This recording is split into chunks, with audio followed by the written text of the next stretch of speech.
A gente falou muito da prática e chamar agora o nosso próximo palestrante falando também não só da prática, mas principalmente do contato. O Alfredo falou agora há pouco muito de equipe, né, de pessoas e o quanto elas são importantes no dia a dia da gente para que esses resultados sejam alcançados. E eu tive a oportunidade recentemente de trocar uma ideia, de conhecer pessoalmente o Pedro. A gente entrevistou ele na Band News FM. E é encantadora a forma como ele lida com as pessoas. Eu falei, como é que você vai abrir a palestra? Ele falou, das pessoas. Eu falei, então é isso. Cada pessoa que estava aqui nos bastidores, ele perguntou o nome, vieram servir o café, ele, qual o seu nome? Oi, prazer te conhecer, eu sou o Pedro. E eu acho que isso faz a diferença demais na nossa vida e, logicamente, também nos nossos negócios. Queria apresentar o ser humano, com o que fala muito de felicidade, de liderança. Vou trazer também aqui o currículo. Formado em administração, pós-graduado em sociologia política e cultural, montou seu primeiro negócio aos 21 anos e em um ano já atingiu seu primeiro milhão. Fundador e CEO da Rádio Ibiza e autor também dos livros Empreendendo Felicidade e Líderes. Pedro já realizou mais de 1000 palestras pelo país falando sobre gestão e felicidade. Por que não juntar as duas coisas? Vem pra cá, Pedrinho. Obrigado, Tatá. Muito obrigado. Valeu. Boa noite, gente. Muito legal fazer esse evento com o Alfredo. De verdade, leio o livro dele. Eu comecei a ler agora, semana passada, e não consegui parar. É um livro grande, cheio. Você vai anotar. Eu fiz um monte de dobradura no livro.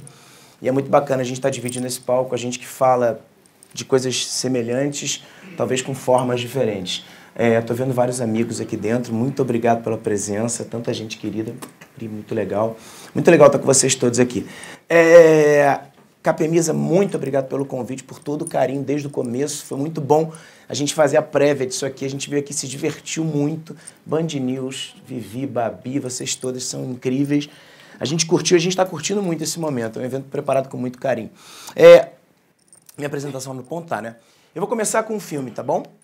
If you could have dinner with anyone, living or dead, who would you choose? Kylie Minogue. Marilyn Monroe. Oh, God, I wouldn't have a clue. I know, straight up. Paul Hogan. Kim Kardashian. No. I'd like to have dinner with Justin Bieber. What? He's not coming to my house. I'd have Bob Hawke. Dave Hughes. Barry Humphries. Jimi Hendrix. People who have made a difference in the world, maybe Nelson Mandela at the dinner table.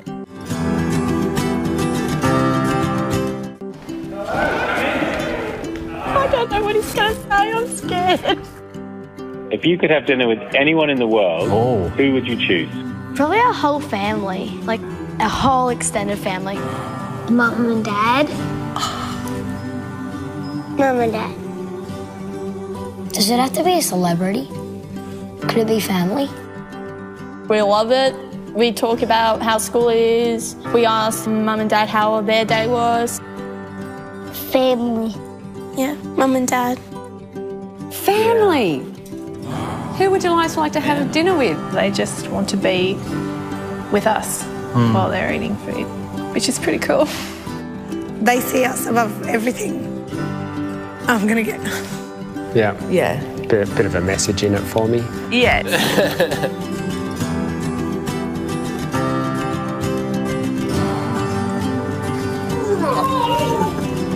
What are we having for dinner?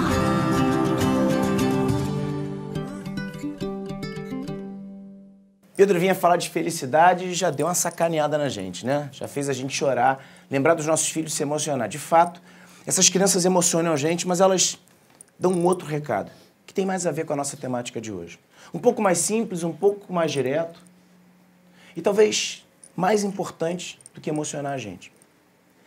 Elas disseram pra gente que quando a gente é pequenininho, quando a gente é criança, quando a gente é neném, e a gente não está impactado pelo mundo lá de fora, pela quantidade de compromissos que a gente assume, e-mails que a gente tem que responder, WhatsApps bombando os nossos telefones.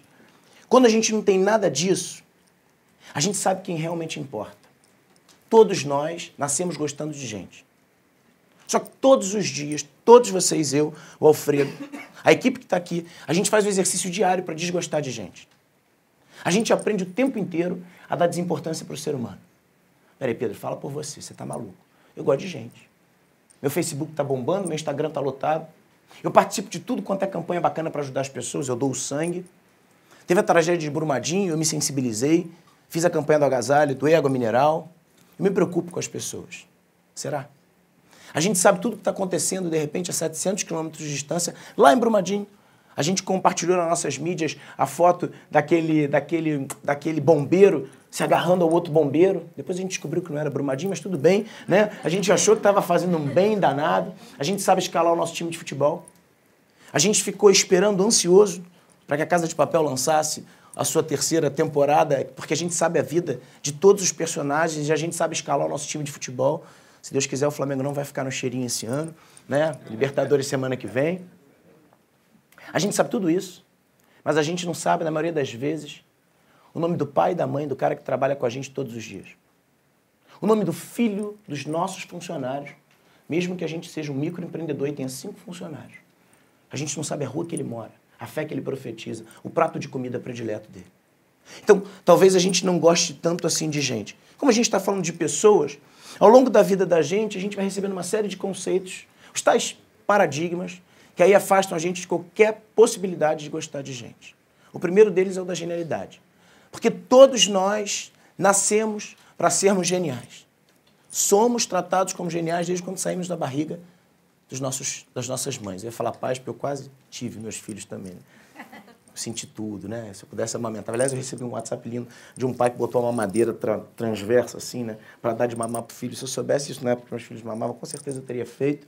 E aí, a gente faz esse exercício de desgostar de gente e a genialidade talvez seja o maior incentivo que a gente tem para não se atentar para as pessoas.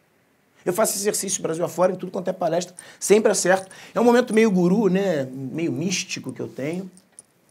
Eu pergunto quem tem filhos pequenos. Os filhos são sempre pequenos, né? Eu tenho um Bento de 5,5 e a Maria de 2,5. Quem tem filhos pequenos, por favor, levanta a mão. Legal, cheguei certo, né? Qual o nome dos filhos? Qual o seu nome? Fábio. Fábio. Filho. Hã? Fala. Ah, pô, Fábio.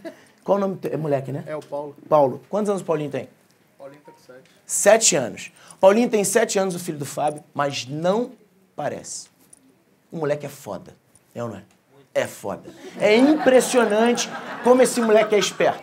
Ele presta atenção em tudo. Todo mundo que conhece ele fala... Meu amor, como ele é foda, como ele é incrível. Ele é sinistro, o moleque sabe tudo, mexe no telefone. Melhor ele tá falando do sobrinho dele, 5 aninhos, né? Já mexe no telefone, já sabe comprar. Meu Deus do céu. Como os nossos filhos são especiais e são incríveis. Eu passei por isso. E essa reflexão da genialidade veio para vocês, para as palestras, para o livro, depois que eu recebi o primeiro boletim do meu filho na creche. O Bento tinha 2 aninhos e meio, aluno da tia Rê. Eu fui chamado para a reunião, eu estava conversando com a Tatá agora ali, em off. Né? Eu faço parte do grupo das mães da escola, minha mulher é uma autoexecutiva, head, de gente e gestão, do maior grupo de moda do país. Então ela fala, eu não tenho tempo para as mães da escola e para esse grupo do WhatsApp. Eu, como tenho tempo de sobra, eu faço parte, adoro as reuniões da escola. E aí eu fui para a reunião, para a vivência, onde eu recebi o primeiro boletim do meu filho. Quando eu cheguei lá para receber o primeiro boletim do Bento, eu percebi que o boletim de uma criança de creche com 2 aninhos não era muito um boletim, era um caderno. Um caderno grande que tinha foto do meu filho na frente. Aline, amor. Que tinha foto do meu filho na frente e que tinham mais de 50 páginas. Era um caderno lindo. Naquele momento que eu recebi aquilo, eu não conseguia mais me concentrar em nada. Eu só queria saber como é que estava o meu filho na avaliação. E numa avaliação de criança de creche, você tem 3 níveis de avaliação. Robertinho, ídolo, melhor goleiro do beach soccer da história. Né? Eu comecei a ver que você tinha 3 avaliações abaixo do aprendizado normal e acima do aprendizado. É assim uma avaliação de uma criança de creche. Saí da escola, cheguei em casa, fiz um balde de pipoca, fiz um copão de mate, desliguei o telefone e falei, agora eu vou curtir esse momento. Vi a avaliação do meu filho. Comecei a correr para ver em qual dos 50 itens o Bento estava acima da média. Afinal de contas. Meu filho era muito esperto, Helena. Meu filho era muito esperto. Corri, nenhum dos 50 itens do Bento acima da média, todos na normalidade. A primeira coisa que eu fiz foi ficar com uma raiva danada da tia Rê e falar, ela errou, ela esqueceu de preencher o boletim do meu filho. Porque não é possível que o meu filho, que é tão esperto, não esteja em nenhum dos 50 itens acima da média. Escrevi no caderninho, fazendo a reclamação, pedindo para rever o boletim. Dormi puto com a tia Rê. No dia seguinte, quando eu acordei, estava indo para a escola. Eu parei no caminho para pensar o que seria a definição técnica de genialidade. Pensem comigo. Por definição técnica, a genialidade é alguém que tem um QI acima da média. Então, se a gente fizer um exercício rápido, pelo menos metade das pessoas que estão aqui não são geniais, por definição. Como é que você faz com a não genialidade? A primeira coisa que você faz é fingir que você é genial. Porque para você conseguir um bom emprego, você precisa ser genial. Para você passar numa entrevista concorrida, você precisa ser genial. Para você estar num bom colégio e ter uma carreira promissora, você precisa ser genial. Para você agradar seus pais e ser comparado com seus irmãos, você precisa ser genial. Só que se você não é genial, você não vai ficar genial. E a grande inspiração para que eu tenha falado sobre isso, mesmo que de forma muito casual, foi a minha avó. A vovó Georgette era a grande paixão da minha vida. E a vovó morreu tem 5 anos, uma falta danada da minha avó.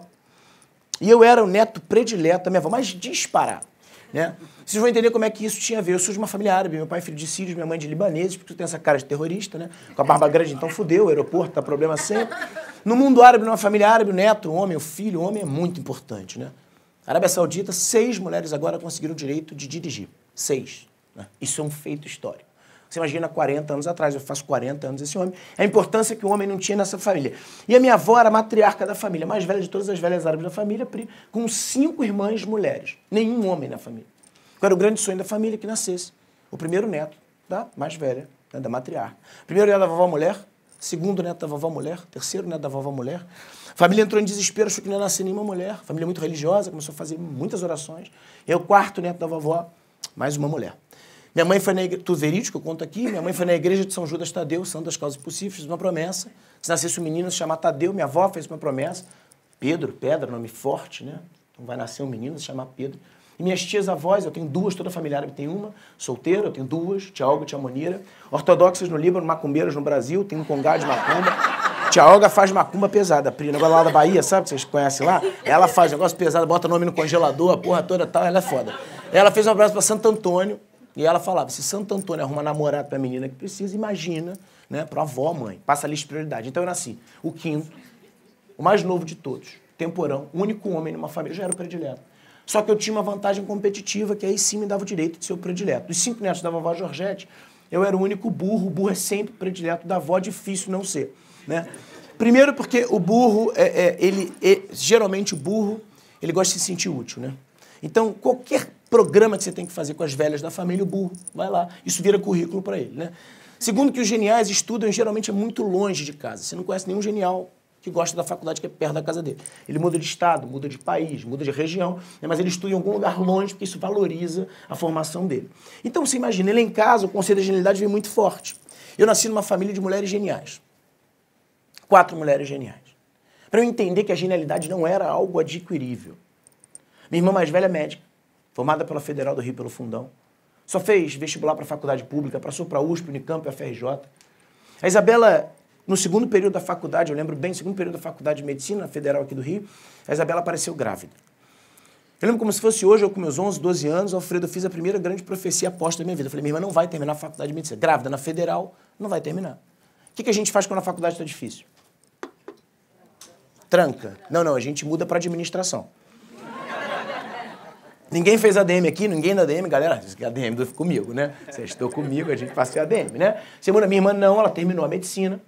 Ela foi fazer a especialização dela, psiquiatria, tese de mestrado, doutorado, eu sentei nas 2, na primeira, eu sou uma fã da minha irmã, 10 nas 2. E a minha irmã participou do GEDA, ela e mais 4 psiquiatras transformaram o déficit de atenção em patologia. A minha irmã hoje é a maior psiquiatra infantil do país, a Isabela é realmente incrível. E quem foi o cara que ela engravidou? O playboy que estava curtindo a vida doidado na praia, aqui no Rio de Janeiro. Claro que não. Porque o genial tem medo de misturar a genética. Ele sabe que pode dar merda. Então o médico não casa com a administração. Raríssimos casos, muito raro. Né? Não casa. Casou com médica, não. Não casa. Não é difícil. Difícil pra caceta, né? Tem medo. A minha outra irmã, direito, ela se formou e ela foi fazer o mestrado em Colômbia, uma das melhores faculdades do mundo. A Gabriela voltou com uma especialização em direito tributário incrível, virou diretora jurídica da Globo. Minha irmã é realmente incrível, se fez uma carreira. Ela, com 45 anos, começou a trabalhar com filantropia porque ela já tinha feito tudo que ela queria fazer. A Gabriela é um fenômeno, o filho dela está nesse momento agora, meu sobrinho, em Yale, fazendo uma palestra Ele fez uma palestra agora, a gente acabou de receber. Ele, toda vez que eu venho fazer uma palestra, ele vem de uma palestra diferente. Ele já fez Harvard, já fez Columbia e agora ele está fazendo em Yale. Ele fez sobre... Ele escreve sobre democracia, o moleque tem 16, é um fenômeno. Eu já não consigo conversar com ele há muito tempo, porque ele está muito evoluído. É a única pessoa da família que nunca veio numa palestra. E eu dou graças a Deus, eu fico rezando para ele não vir na palestra. O moleque está palestrando em Yale, ele não precisa de nada, né? Ele ganhou o direito de palestrar em Yale porque ele foi o melhor summer curso lá que ele fez na vida. O moleque é um fenômeno, um negócio de louco, né? Minha prima é engenheira, 5 anos mais velha do que eu. Minha prima fez engenharia química na Federal do Rio, no Fundão. Marcela passou em primeiro lugar no concurso da ANP. E ela, no primeiro período da faculdade, conheceu o Cláudio. O Cláudio fazia engenharia química com ela no Fundão e matemática aplicada no IMPA, ao mesmo tempo. Assim, a Marcela já entrou na faculdade com 17 anos falando 4 línguas. São habilidades múltiplas, né? Ela achou que era fácil fazer engenharia, ela foi no jornaleiro, comprou um curso de línguas e speak-up, os mais velhos vão lembrar, fita cassete, né? Seu do caralho. Depois eu te ensino o que é fita cassete para os mais novos, caramba. Aí ela aprendeu italiano, ninguém aprendeu no jornaleiro, ela aprendeu italiano no jornaleiro. A Marcela, ela teve um filho, o Felipe é o primo mais próximo do meu Bento, né? O Bento é meu filho da minha mulher, não tinha como ser inteligente, né? Nenhum dos dois. Se minha mulher repetiu de ano, é bonito, trabalho com ele, é bonita. Não é inteligente pra cá, não é, já repetiu de ano e tal. Então, meu filho é produto da gente, o primo mais próximo dele é o Felipe, filho da minha prima engenheira com matemática. Os dois fizeram mestrado, doutorado, aí eles voltaram para fazer um outro mestrado, meu primo passou em primeiro lugar no concurso do Banco Central, e meu filho estava sendo alfabetizado na mesma creche que o Felipe. O Felipe saiu no ano passado e eu fui na reunião de pais agora, né, de mães, né? Eu fui agora na reunião, minha mulher estava ocupada. Eu fui lá para receber toda a ementa do segundo semestre. E aí a tia Ariane foi contar para a gente, falou, nesse segundo semestre as crianças vão aprender 4 sílabas. Ma, ca, lá e fá. Aí eu falei, legal. Eu demorei um pouco, né? O delay do cérebro do cara que não é inteligente, você demora um pouco para processar. Esse computador é um pouco assim, um pouco mais lento, demorou para abrir e tal. É a mesma coisa. Aí eu falei, mas peraí, as crianças não vão sair lendo, escrevendo aqui do pré-2? Ela falou, claro que não. Aqui é o pré-2, elas vão ser alfabetizadas na escola que vocês escolherem, né? Daqui a um tempo. Eu falei, mas o Felipe, ele no pré-2, ele já sabia ler e escrever, porque ele me escreveu uma carta muito bonitinha, né? No Dia dos Pais, em agosto do ano passado, mais ou menos nessa época. Muito bonita a carta. Ela falou, Pedro, você quer comparar o Felipe com o Bento, né? É porque você tem que entender isso desde sempre, né? Desde cedo, assim. Você estimula o cara a desenvolver outra habilidade. O Bento ganhou um pack de livros da Marcela, da engenheira, são contos reeditados, na Páscoa. Aí ele ganhou contos reeditados, a minha prima falou, são contos reeditados lindíssimos, da época do seu pai, todos reeditados, projeto de design gráfico, muito bacana. Tá aqui, a tia comprou pra você. Aí ele, muito educado, o Bento é muito educado, né? Você compensa em outro lado. Aí ele falou assim, tia Marcela, muito obrigado, mas eu não sou muito chegado a ler. Ele nem aprendeu a ler, mas já falou que não é chegado a ler. Genética é um negócio forte. Você vai falar o quê pro moleque? Não dá, né? E o Felipe, ele é muito colado com meu filho. Eu viajo muito, e meu filho faz coleção de camisa de time. Aí eu viajei pra Goiás, trouxe a camisa do Atlético Goianiense, que são as cores do Flamengo e tal. Trouxe pro Felipe também, trouxe pra minha sobrinha também. Tava todo mundo dormindo lá em casa. Aí o Bento, eu entreguei pro Bento, entreguei pra eles. Aí o Bento, papai, a camisa do Atlético Goianiense, que maneiro, pá, não sei o quê. Aí meu filho começou a botar roupa rapidão, né? Quando eu olhei pro lado, o Felipe tava com a sacolinha dele, né, segurando assim. Eu falei, meu amor, o que aconteceu? Ele falou, tio, eu não sei botar o short. O Bento, cara, como é que você não sabe botar o short? Eu falei, Bento, é difícil pra caralho botar o short. Ele falou, não é, papai? Eu falei, é.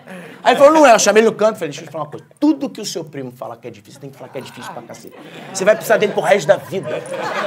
Vai, porra, o moleque é esperto, é inteligente pra caralho. Outra coisa, quando a criança é muito inteligente, Giro, quando a criança é muito inteligente, ela demora a falar, porque ela não precisa se comunicar, ela já entende tudo, né? Então ela fala geralmente um pouco lento. Ele, como é muito inteligente, fez teste que ele tá sempre pouco, ele fala muito lento.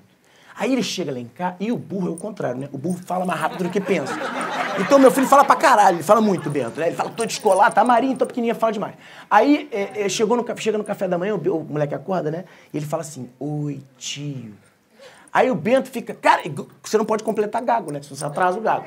Aí meu filho fica querendo completar ele. Aí eu já comi e falei, olha só, toda vez que o Felipe dormir aqui, todo mundo vai falar no ritmo lento. Eu botei uma fita, abri o slow motion, falei, é assim que a gente fala. Mas como é, papai? Eu falei, devagar, do jeito dele. Aí ele chega lá em casa tomar café da manhã, eu quero um, pai. Fica todo mundo, eu, minha mulher, todo mundo. O moleque é foda, o moleque é genial, vai precisar dele pro resto da vida, né? Então assim, você explica isso desde cedo, você vai desenvolver outras habilidades, que são as habilidades que provavelmente todos vocês têm. A habilidade de vender, de empreender, de ter resiliência, que é o que o Alfredo falou, e falou muito bem. E por que a vovó era culpada? Porque a vovó tinha que apresentar os netos.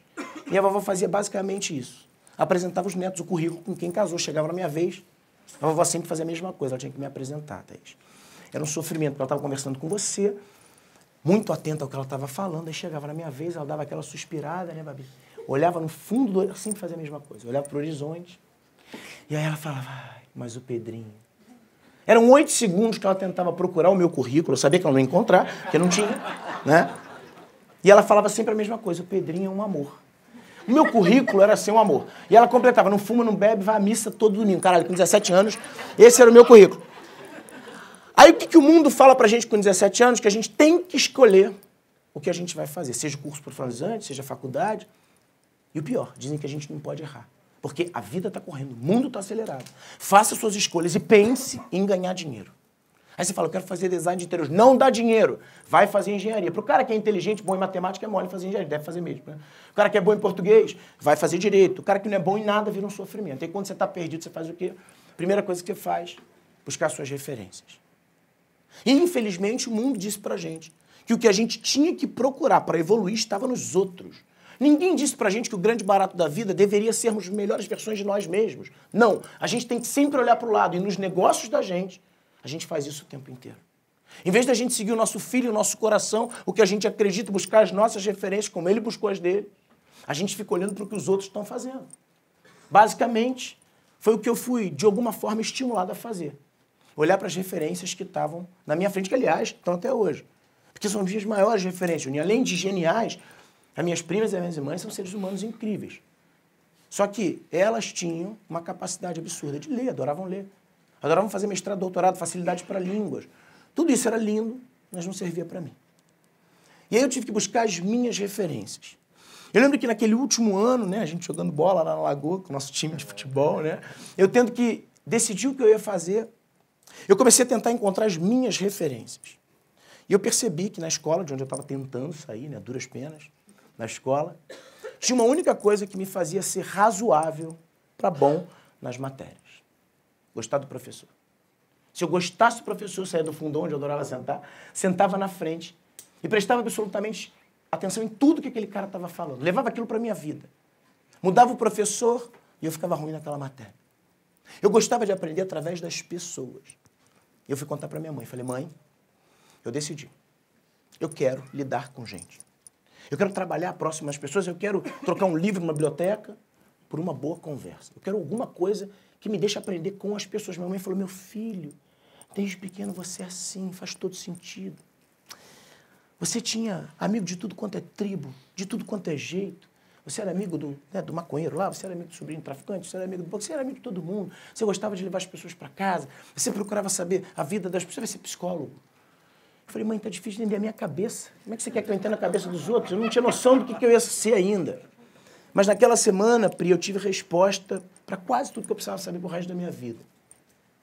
Eu percebi que para gostar de gente, para lidar com gente, para entender de gente, que é o grande desafio de quem abre um negócio, de quem está se aventurando na carreira empreendedora, para gostar de gente, entender de gente, lidar com gente, esse cara deu um exemplo aqui, você não precisa de genialidade. Para lidar com gente, para entender de gente, você só precisa de sensibilidade. Aquela semana em que eu tive essa reflexão foi libertadora para mim.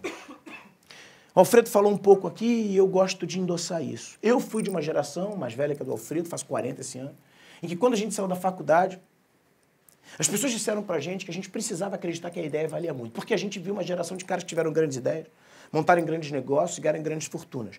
E a gente achou que o caminho mais curto para o sucesso era a grande ideia. A gente viu o Steve Jobs voltar para a Apple e criar o maior case da tecnologia mundial. Depois a gente viu o Larry Page montar o Google, Bill Gates na Microsoft, mais para frente, Mark Zuckerberg montar o Facebook. Caras que tiveram grandes ideias, montaram grandes negócios e ganharam grandes fortunas. E a gente, para empreender, fica esperando o momento de ter uma grande ideia. A ideia não vale nada. Eu tenho um grande guru que escreveu o prefácio do meu livro para endossar tudo que o Alfredo está falando.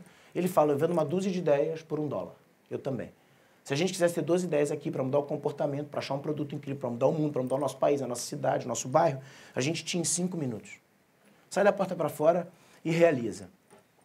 E, finalmente, o tema do nosso papo, empreendedorismo. A gente acreditou que empreender podia se revelar através de um espírito que acompanhava a gente, que em algum momento da vida da gente, a gente chutava o balde e começava a empreender. Muitos de nós trabalhamos em alguns lugares, estamos começando os nossos negócios, esperando o momento de mandar tudo para o alto para empreender, como se empreendedorismo fosse uma escolha. Como se eu aprendesse a empreender num fórum como esse, na faculdade, em algum lugar. Se a gente for perguntar no dicionário o que é empreendedorismo, a gente tem mais de 20 sinônimos para a palavra empreendedorismo. E eu só trouxe o que não significa empreendedorismo. No dicionário do que estou falando, só existem 2 antônimos para a palavra empreendedorismo. Saiam dessa porta e levem isso com você. Não é empreender, acomodar e estacionar. Basicamente, é o que a gente precisa entender sobre empreendedorismo. Lembrando que estacionar não é estar parado. Eu só estaciono quando eu estou em movimento. Então, eu decidi vir de carro para cá, aí eu chego perto e começo a achar que vai ser difícil encontrar uma vaga. Primeira vaga que eu encontro, eu paro meu carro. E aí o que eu faço? Começo a caminhar, encontro várias vagas melhores do que aquela, começou a chover, né? E aí eu penso, puta, a culpa é de quem? Do Murphy. Né? O Murphy não tem culpa nenhuma. Você parou naquela primeira vaga lá porque você não teve coragem de dar mais uma volta no quarteirão. Porque você não teve a capacidade de se programar para sair um pouco mais cedo para procurar uma vaga melhor. E aí quando você estacionou o seu carro, você puxou o freio de mão, você ficou reclamando, torcendo, rezando para que alguém arrumasse uma forma de te achar uma vaga melhor. É o que a gente faz com a vida da gente o tempo inteiro. Se a vida da gente tivesse representada por aquele carro, é como se a gente estacionasse a vida da gente na primeira vaguinha que a gente encontrasse e a gente ficasse torcendo, rezando para que alguém levasse a gente para um lugar melhor. A gente espera que o chefe promova, né, Xande? A gente espera que o presidente do país mude. A gente espera que alguém faça uma previsão incrível da economia. A gente espera que os economistas digam pra gente que o PIB vai melhorar. E a gente joga no outro o protagonismo da mudança que a gente deveria fazer na nossa vida. Que vocês levem esse exemplo se vocês querem falar sobre empreendedorismo. Renato. 2 coisas me chamam a atenção no Renato e eu insisto em falar dele em toda vez que eu faço uma apresentação. A primeira é que ele mudou a vida dele sendo gari. Era a grande profecia de quem não gostava de estudar como eu, era virar gari. Minha mãe falava, você não estudou, você vai virar gari. Eu não sei quantos de vocês estudaram isso. Então, o Renato mudou a vida dele como gari. A segunda é que ele escolheu o dia da semana que a gente joga fora, que a gente descarta, que é a tal da segunda-feira. O Renato mudou a vida dele como gari numa segunda-feira. E não foi numa segunda-feira qualquer. Segunda-feira de carnaval. Segunda-feira de carnaval, ele é o dia que a cidade do Rio de Janeiro tem o maior acúmulo de metros cúbicos de lixo durante o ano. É o pior dia para um gari trabalhar. Imagina, né? E ele escolheu ir para Sapucaí. Claro que a Colômbia deixou, porque ninguém queria trabalhar na Sapucaí. E aí ele podia ter pensado numa ferramenta incrível, numa tecnologia nova, numa forma diferente de fazer o que ele tinha para fazer, mas ele levou só um instrumento para o trabalho dele. Só um instrumento.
Se você não utilizar isso na sua aventura empreendedora, de nada vai valer. A única ferramenta que todos nós temos disponíveis e que a gente só corre um único risco em utilizar, que é a alegria, a felicidade em fazer o que a gente tem para fazer e dane-se as circunstâncias. O único risco que a gente corre quando a gente escolhe utilizar isso é contagiar as pessoas. Se você tem tudo que você tem para fazer numa segunda-feira, se o desafio é longo, se o teu trabalho é complexo, se a sua empresa está te dando muito trabalho, se a tua equipe te dá dor de cabeça, se você resolve encarar tudo isso com alegria, com felicidade, com amor, colocando o que você tem de melhor para fora, você só corre o risco de contagiar as pessoas. Foi o que o Renato fez. No ano seguinte, ele não pediu, ele foi obrigado a ir para Sapucaí. 3 anos depois, ele já tinha uma ala com mais de 50 garis filando com ele. 5 anos depois, o Renato já tinha recebido o sobrenome de Sorriso. E ele tinha transformado esse uniforme laranja em patrimônio imaterial da cidade do Rio de Janeiro. Ele tombou a profissão de gari e mais. Ele fez com que hoje o que era vergonha para minha mãe se transformasse num orgulho para nós cariocas. A empresa mais admirada pública de nós cariocas é a Conlurb. O concurso público mais concorrido do município do Rio é o de gari. Tudo por culpa do Renato. E alguém consegue imaginar o que o Renato faz hoje? Além de ser um passista, de pés cheios? Gari. De vez em quando ele dá palestra, ele é garoto propaganda, mas ele continua fazendo o que ele começou a fazer lá atrás, que é o que o Alfredo faz, vender. Quando ele vendeu o cartão para a mãe dele, sacana, né? Você cobrou da tua mãe? Cobrou. Cobrou 99, né? Tô dinheiro no bolso. Né? Ele continua fazendo exatamente o que ele tinha para fazer. E ele continua sendo gari. E isso faz dele, além de um exemplo de gari, de passista, porque no carnaval ele é de garoto propaganda, faz um exemplo, o maior exemplo que eu conheço, do que a gente está tentando ser aqui. Empreendedor. Isso é empreendedorismo. A capacidade que eu tenho de transformar a minha vida no meu melhor projeto. Se você estiver entrando num negócio achando que empreendedorismo tem a ver com empresariado, você muito provavelmente não vai dar certo. Se você achar que empreender é ganhar dinheiro, botar dinheiro no bolso, ou de repente parar de trabalhar logo, ou fazer alguma coisa para deixar de fazer o que você se propôs a fazer, varrer rua lá no caso do gari, né, do Renato, você provavelmente não vai conseguir empreender. E por que a gente não consegue pensar... Por que a gente não consegue pensar no Renato como um exemplo, por exemplo, de sucesso? Porque quando a gente pensa em sucesso, ou quando a gente fala de sucesso, a gente pensa numa pessoa com dinheiro, com fama. O sucesso pra gente, em primeiro lugar, tem a ver com carreira. A gente pensa que alguém bem-sucedido é alguém que teve uma carreira incrível. Alguém que ganha dinheiro. Alguém que teve fama. Eu gosto dessa frase, é um mantra na minha vida. Não existe sucesso profissional que justifique fracasso familiar. Em momento nenhum eu falei de sucesso profissional, eu só falei de sucesso. Se para você construir a história que você tem que construir, com a técnica que você decidiu utilizar, da forma que você está fazendo agora, e você fracassar como humano, você está caminhando no sentido oposto ao sucesso. E se você pensou em família como seus filhos e maridos só, talvez você tenha pensado de uma forma muito limítrofe. Porque pensem comigo, vocês que trabalham e trabalham muito, tanto os empreendedores como quem trabalha em empresa aqui, a gente passa em média com os nossos filhos acordados 1 hora por dia. Podem fazer o cálculo. 1 hora por dia. Quantas vezes vocês saíram de casa e os filhos de vocês estavam dormindo? Talvez hoje vocês vão voltar para casa. E a grande maioria dos nossos filhos já vão estar dormindo. E aí, no pouco tempo que a gente tem com os nossos filhos, todos nós pensamos muito parecidos. A gente entrega absolutamente tudo que a gente tem de melhor para transformar aqueles pequenininhos em seres humanos incríveis, capazes de mudar o mundo. Algum pai e mãe pensa diferente de mim? Algum de vocês economiza o que vocês têm de melhor para entregar para os seus filhos? Não. A gente entrega absolutamente tudo que a gente tem de melhor para os nossos pequenos, para fazer deles pessoas incríveis. 1 hora por dia para impactar a vida deles. Doa quem doer. Quando você chega no seu trabalho, na empresa que você montou, na empresa que você trabalha, você muitas vezes tem 5, 6, 7, 8, 9 horas do lado de alguém para transformar aquela pessoa num ser humano incrível. Você pode ter certeza que você tem mais chance de impactar a vida daquela pessoa, de mudar o mundo através daquela pessoa que está 9 horas contigo, do que dos seus próprios filhos dentro de casa. Então, se para você construir o seu sucesso, se você começar a dar certo ao seu empresa, você tem menos tempo para cuidar das pessoas, para olhar para as pessoas, para pensar no que elas precisam, você está caminhando no sentido oposto ao sucesso. E onde que entra a felicidade aí? O tema do Pedro. Pô, o Pedro fez quase metade de uma palestra para chegar na temática da felicidade. E agora a gente vai começar o papo de autoajuda, que a gente tanto precisa, né? Técnicas para empreender, vamos meditar, né? Vamos abraçar o amiguinho do lado e falar, eu posso, né? Vamos fazer aqueles mantras, porra nenhuma, imagina. Não vim falar de caminhos da felicidade, cada um encontra a sua felicidade do jeito que quiser. A única coisa que eu vim dizer para vocês é que a felicidade no negócio de vocês, na família de vocês, na sociedade, não é mais opção, é obrigação. Ser feliz agora é uma exigência de quem hoje dita o comportamento. Peraí, Pedro, explica melhor? Explico. O meu olhar para a felicidade começa com essa foto. Minha primeira reflexão de felicidade começa com essa foto. Uma foto que acompanha a minha família, todo mundo lá em casa tem essa foto. Essa foto são as bodas de prata dos meus avós libaneses, vovô Adia, vovó Mentarra. E essa foto me chamou muita atenção porque eles estão muito sérios. Tudo bem que são 25 anos de casado, você dá um crédito, né? Assim, imagina, né? Você não tem que ter... Alexandre, fala aí, né? 25 anos de casado. Tá quanto, irmão? 20? A cara tá quase essa. Com 25 fica assim, irmão, né? Então, olha só, Vivi 25 já? 20. 21. Vivi ainda é apaixonado, dá uns beijinhos, né? Mas é a mesma coisa. Vai tirar foto, é isso. Aí eu falei, porra, meus avós tinham vários atributos incríveis, mas nenhum deles era alegria e felicidade. Aquilo era estranho pra mim, porque eu sou de uma família árabe, todo mundo é muito feliz, todo mundo se diverte, brinca, festa o tempo inteiro, é beijo pra lá, beijo pra cá. Eu falei, peraí, calma aí. Isso não veio da genética? Isso não passou pelo sangue? Não, isso não passou pelo sangue, porque sangue só existe 3 tipos, né? A, O e a B, acabou. Não vai passar alegria pelo sangue, né? Você fala, ai, nossa, energia, né? Cuidado, essa pessoa tem uma energia ruim, né? Não, ela é chata, não tem energia, essa porra, não tem merda, né? É chata, acabou, é isso, né? Então, aí eu falei, pô, mas não é possível, porque esse atributo da felicidade não estava com eles. Todas as vezes que a minha avó ou a minha mãe falavam dos meus bisavós, falavam que eles eram pessoas incríveis, que eles se preocupavam com a humanidade, que eles eram empreendedores, que eles eram muito trabalhadores, mas ninguém falava que eles eram muito divertidos. E provavelmente os avós de vocês também não eram. Os bisavós de vocês não eram. As fotos preto e brancas que vocês viram dos seus bisavós eram como essa. E eu, para tirar a prova dos 9, falei, não é possível. A genética da felicidade está nos meus outros avós, nos sírios. Aí eu peguei uma foto, consegui achar uma foto das bodas de prata dos meus outros avós. Olha a cara do meu avô. Ele tá muito puto. Eu falei, não, calma aí, eu vou achar uma. Aí eu falei, a foto do brinde, porra, a celebração máxima da festa de casamento do cara, né? Ele tá muito puto com a festa.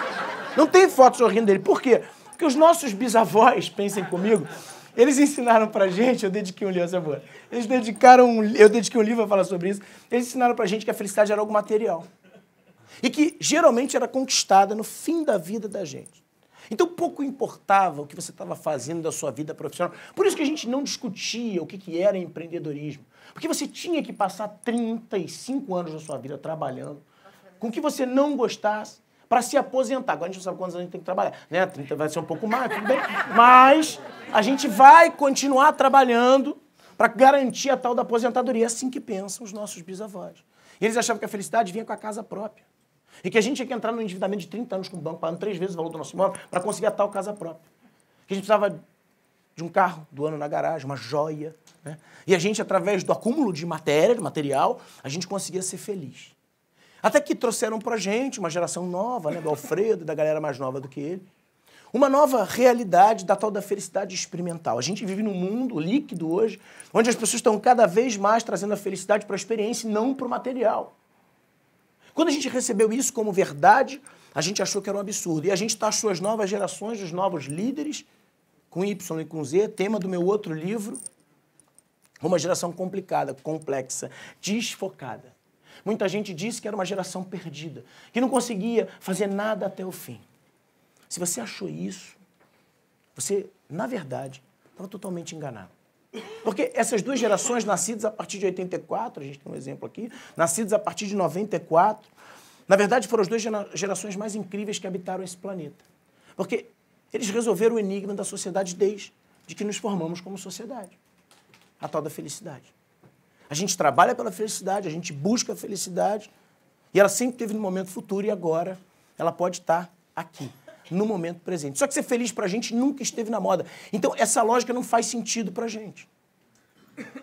Jovens que abriram mão da casa própria, e por isso que o Alfredo falou que a maior empresa de imóveis do mundo, Airbnb, não tem nenhuma sala comercial na sua propriedade. Jovens que não querem ter o carro do ano, aliás, não querem ter carro. Porque fizeram que a maior empresa de transportes urbanos do mundo, Uber, não tem nenhuma bicicleta na sua propriedade. Jovens que disseram pra gente que não querem comprar casa própria, que não querem ter uma poupança, que não faz sentido gastar uma grana para comprar uma joia de ouro, por exemplo.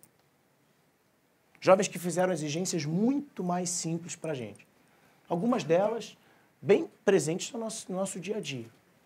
Eles não abrem mão de pintar o cabelo deles da cor que eles quiserem, de ter orientação sexual que eles quiserem, de casar com quem eles quiserem, quantas vezes eles quiserem, de fazer o que eles bem entenderem da vida deles. Então, se vocês condensarem todas essas exigências em uma só, a única coisa que eles não abrem mão é da felicidade.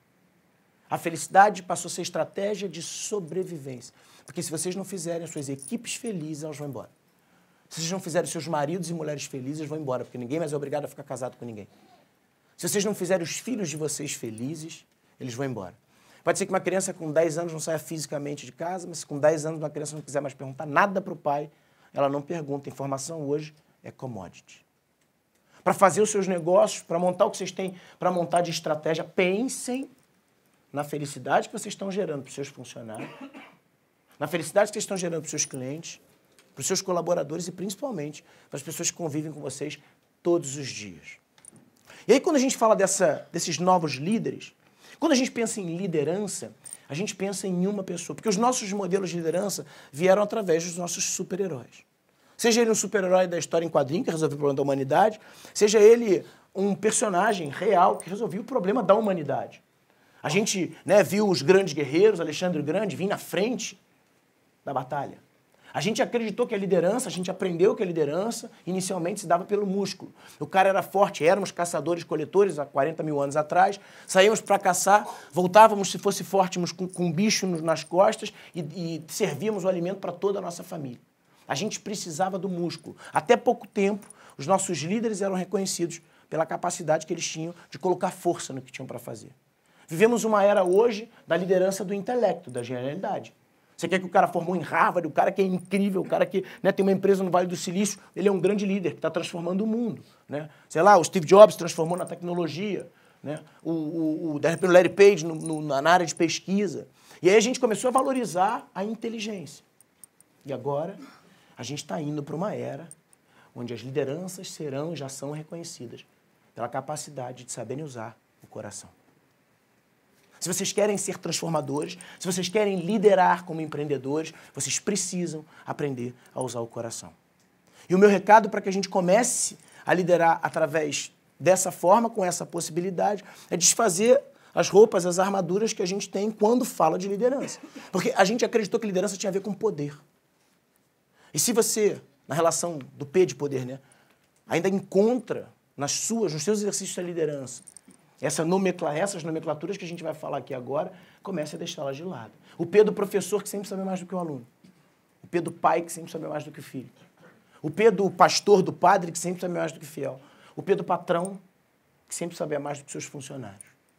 Se você acredita na liderança pela hierarquia, e se você precisa de um poder, de um cargo, de um diploma, de uma armadura para liderar, você é tudo menos um líder.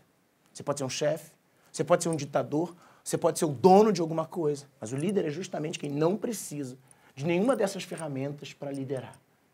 E que vocês, no exercício do empreendedorismo, seja ele de vida, seja ele do negócio, vocês entendam que a gente tem uma possibilidade enorme de liderar para o bem ou para o mal, todos nós. Aliás, todos nós somos líderes e liderados o tempo inteiro. E se você quer entender essa relação, quem tem filho sabe. Você faz um planejamento de que você vai chegar em casa às 8 horas da noite, vai dar banho nos seus filhos, né? 8h15 eles vão comer. 8h30 você vai botar todo mundo na cama. Quando deu 8h30, você não conseguiu nem pegar o seu filho ainda, né? Porque ele está na casa, está de cabeça para baixo, ninguém comeu, ninguém tomou banho, você foi liderado pelo seu filho naquele momento. A liderança positiva, que é a nossa proposta daqui, para que tudo que vocês ouviram nas estratégias de venda também transformem vocês em líderes incríveis, a gente precisa restabelecer o que pode, o que deve ser o exercício da liderança. É impossível a gente liderar sem confiar, o primeiro passo da liderança. Se você montou o seu negócio e você não confia no seu time, ou se você ainda tem aquele arquétipo antigo, né, de achar que o funcionário vai te sacanear, ele acabou de falar disso aqui, você não investe no seu time, mas o turnover é muito alto, então eu não vou treinar. Se o turnover é muito alto, aí que você tem que treinar mesmo. Se você vai ficar com uma pessoa na sua vida 2 vezes, uma semana só, e ela vai sumir da sua vida, que aquela semana seja incrível. Pô, Pedro, mas eu confio, será? Eu pego muito avião, toda vez que eu entro num avião sem finger pelo chão, né, pela pista, eu olho para aquela merda e falo, esse negócio não é feito para voar. Né? Só que eu sento no avião e não pergunto nada sobre o piloto, nenhum de vocês pergunta. A gente não sabe quantas horas de voo aquele cara tem, se ele é um potencial suicida, se ele está tomando um remédio de tarja preta, se ele está puto com a mulher, se ele teve festa da firma no dia seguinte, no dia anterior. Você simplesmente acredita que ele vai te levar para onde você está querendo chegar. Só que quando você vai contratar um funcionário que vai trabalhar com o seu bem maior, a sua empresa, ou um funcionário que vai trabalhar na sua casa para cuidar dos seus filhos, você sequer pergunta o nome dos pais dele, você não sabe onde ele mora, você não sabe a fé que ele profetiza, como a gente falou aqui no começo, mas aí você instala câmeras de segurança para saber o que eles estão fazendo. A gente confia em quem a gente não deveria e desconfia de quem a gente deveria, e a gente tem a máxima, por exemplo, do cliente em primeiro lugar. Essa é uma máxima que acompanha todo mundo que está abrindo um negócio. O cliente, na grande maioria das vezes, é um estranho. É um cara que tem contato com você muito pouco. Ele sabe, né? Trabalhando na Farm lá, um grande cliente, a maioria das grandes clientes entram na loja 4 vezes no ano. Essa é considerada uma grande cliente, porque ela compra muito, 4 vezes no ano. Um cara que tem 4 contatos contigo no ano é um total estranho para você. Você não pode querer encantar um cara que é um estranho se você não encanta as pessoas que estão todos os dias com você. Não é o cliente que está em primeiro lugar, é o funcionário que está em primeiro lugar. Se você não tiver a capacidade, através da cultura, que o Alfredo falou aqui, cuidar das pessoas, colocar nelas o que é o DNA do seu negócio, você não vai conseguir encantar de forma verdadeira ou perpetuar de forma verdadeira o seu negócio. A segunda é o incentivo. Tem um livro que é muito bacana, que vale a pena vocês lerem, um clássico, de 1982, se eu não me engano, Gerente a Minuto. Esse livro é muito bacana. E esse livro, o autor, ele fala um negócio muito interessante. Ele fala que a gente deveria gastar mais tempo procurando o que as pessoas dos nossos times fazem de certo do que o que elas fazem de errado. Só que a gente é doutrinado para encontrar problema. A gente monta o negócio, contrata uma equipe e fica torcendo para o cara errar, para dar um feedback negativo. A gente quase que agora a experiência, achando que vai dar errado. A gente economiza incentivo o tempo inteiro. Será que você está incentivando o seu time? Será que você está tirando das pessoas o que elas têm de melhor ou você está exigindo que elas tenham uma habilidade que elas não têm? A gente, fazendo uma analogia ao futebol, a gente contrata muitas vezes caras que sabem jogar com a perna direita e bota ele para jogar na lateral esquerda. Não vai funcionar. Não vai funcionar. A gente joga a luz e o holofote do sucesso sempre pra gente. A gente quase nunca compartilha o sucesso alheio. O grande desafio de um líder é criar líderes melhores do que ele. Assim, você vai mudar o mundo. E se você não está montando o seu negócio para mudar o mundo, nem que seja o seu mundo, nem que seja a sua rua, nem que seja o seu bairro, você não vai conseguir fazer uma grande transformação para o mundo daqui de fora. Como o Pondé fala, né? A gente não pode querer mudar o mundo se a gente não consegue arrumar os nossos próprios quartos das nossas casas.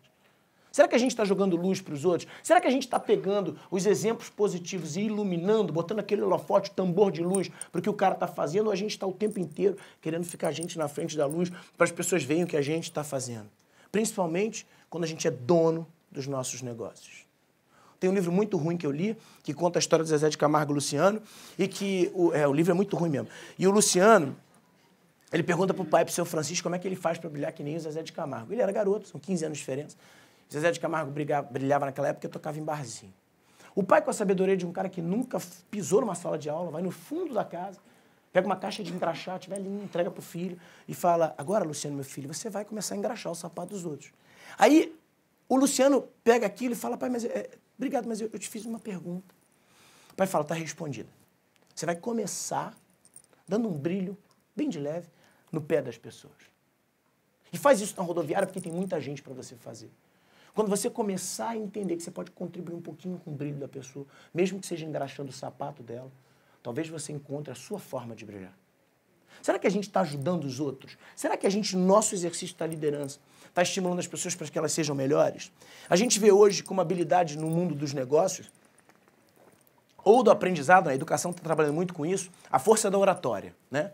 Você vê uma repórter como a Thaís, aí você fala, puta, eu queria ter essa habilidade de comunicação, né? Você fala, porra, isso é um skill. Antigo, skill força, né? Que a gente falava. Aí o cara fala, não, mas isso não é mais um soft, isso é um power skill agora. É fundamental que você saiba falar em público. Metodologia que um grande curso de inglês, vou fazer palestra agora, utiliza para ensinar as crianças. Uma sala de aula grande, é uma grande plenária, as crianças têm um tema para falar em público. Porque se você falar em público, você começa a enfrentar os seus medos, seu raciocínio vem mais rápido, então você aprende mais fácil aquilo. E a gente está ensinando as pessoas a fazerem o que elas estão carecas de fazer. Porque todos nós somos falantes. Através das mídias sociais, a gente posta o que a gente quer, a gente fala o que a gente quer. Pode ser em vídeo, pode ser em frame, pode ser em imagem. Falar a gente sabe de sobra. Algum de vocês precisou do manual para mexer nos seus iPhones, nos seus Androids, nos seus... Alguém? Alguém leu alguma vez o manual? Vocês aprenderam... Você leu o manual? É estranho, esse pessoal que trabalha, é tudo equipe que trabalha com a minha gestão, tudo maluco essa galera, né? Mas você aprende porque você usa. A gente não precisa aprender a falar. A gente não tem que fazer curso de oratória, a gente tem que fazer curso de escutatória. A gente desaprendeu a escutar as pessoas. A gente passa batido pelas demandas das pessoas que estão em volta, a gente, inclusive, do nosso cliente. Tive uma aula agora com o Alfredo sobre isso. Uma aula. Sobre escutar, sobre se fazer presente, entender o que a gente tem para dar, para escutar, para aprender com o nosso cliente, com o nosso colaborador, com o nosso funcionário, com os nossos filhos. A gente encontra alguém e a pessoa dá uma mensagem pra gente, precisa da nossa escuta, né? Fala, eu tô com dor de cabeça. Aí o que você fala? Eu tô com enxaqueca. Né? Aí o cara fala, eu tô cansado, eu tô exausto. Meu trabalho tá foda, o meu tá uma merda. Né? Você compete com o cara pelo ouvido. O cara tá te dando a informação, ele quer que você dê uma solução, ele quer que você escute. Você para um minuto pra escutar, você não consegue mais escutar. A gente sai pra jantar, a gente não faz isso, mas a gente sai pra jantar e encontra um monte de casal que se propôs a estabelecer uma conversa cara a cara e deixam terceiros, quartos, quintos entrar através dos seus telefones na conversa. Quantas vezes vocês olharam para pessoas que estavam frente a frente olhando para os seus telefones? A gente encontra as pessoas e fala, pode falar, estou prestando atenção, fala aí. Né? Você está respondendo, não está. Se você não tiver o mesmo entusiasmo da fala para a escuta, você não vai conseguir ser um bom líder. A gente não admira ninguém, basicamente porque admirar alguém é reconhecer em alguém uma qualidade que eu não tenho. E a gente aprendeu que a gente não pode ter defeito. Porque se a gente tiver um defeito grave, a gente não passa no processo seletivo.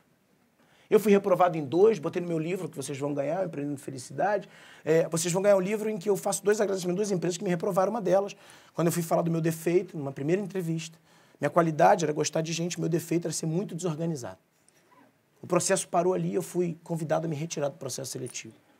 Porque eu continuo desorganizado até hoje, né? Mas se você falar que você é desorganizado, você não entra. Se você falar que você tem toque, você não entra. Se você falar que você está tratando de depressão, você não entra. Se você for um adicto, um ex-adicto, você não entra. Então você não pode falar que você tem defeito. E a gente aprendeu que a gente não pode ter defeito. E aí o que a gente acredita? Que os outros não podem ter defeito. Quando a gente recruta, seleciona alguém, a gente procura pessoas perfeitas. Ninguém é perfeito. Se você não tiver a capacidade de admirar o que as pessoas têm de qualidade, principalmente complementar a sua, você nunca vai montar um time. Se você procurar pessoas que são só iguais a você, o seu time vai ter sempre uma deficiência.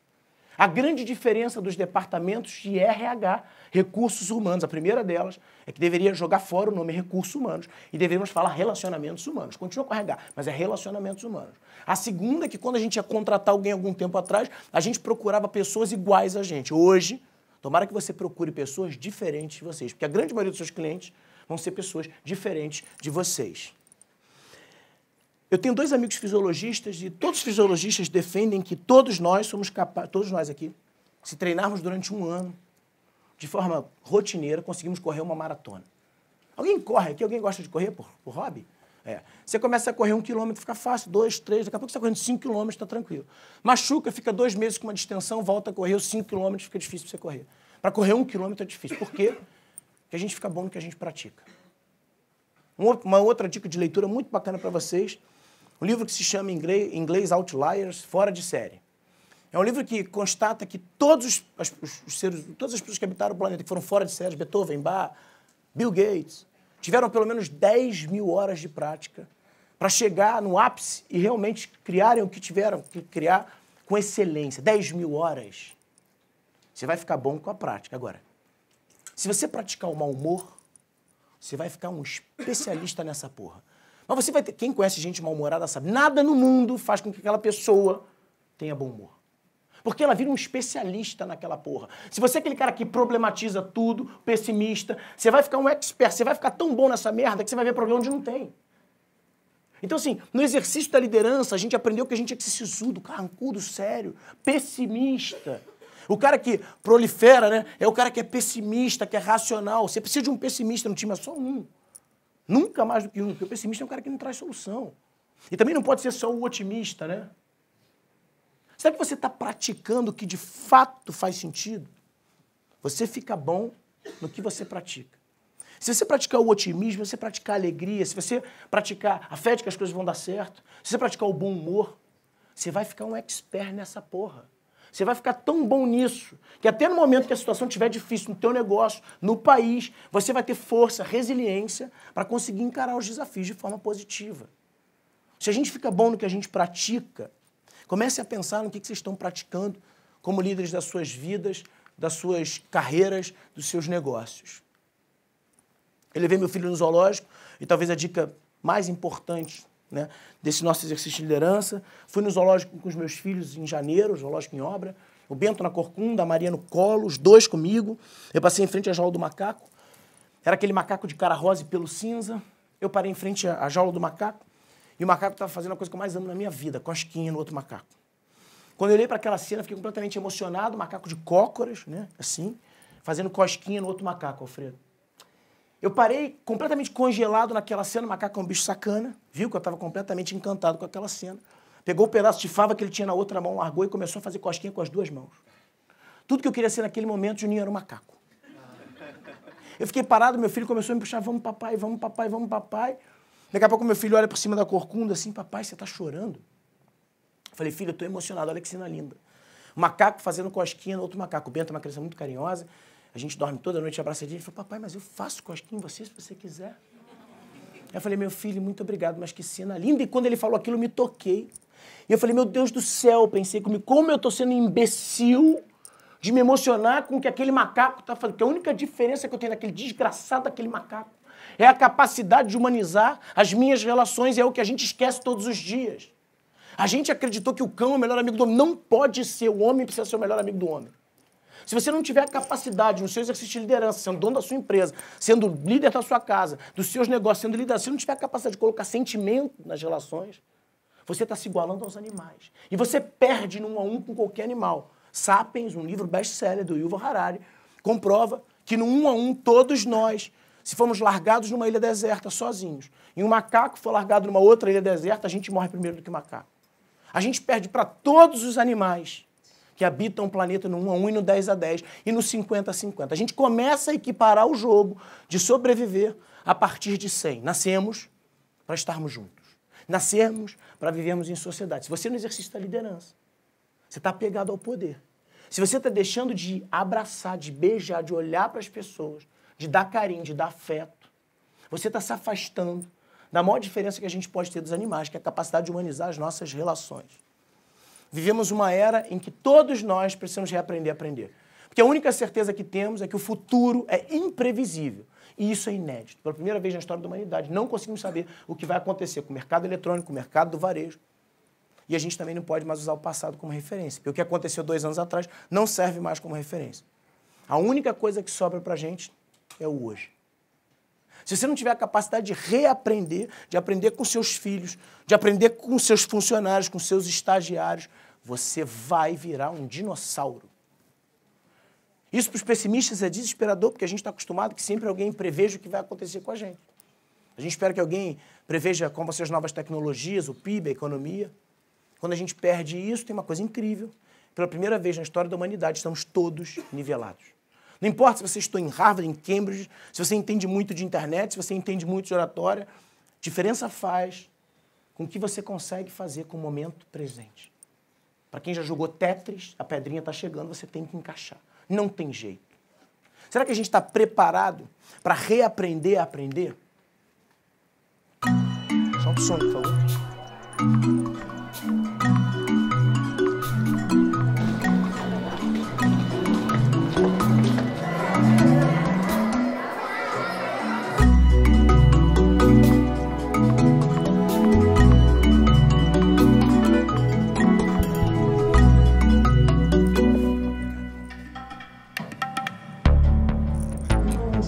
Bom dia.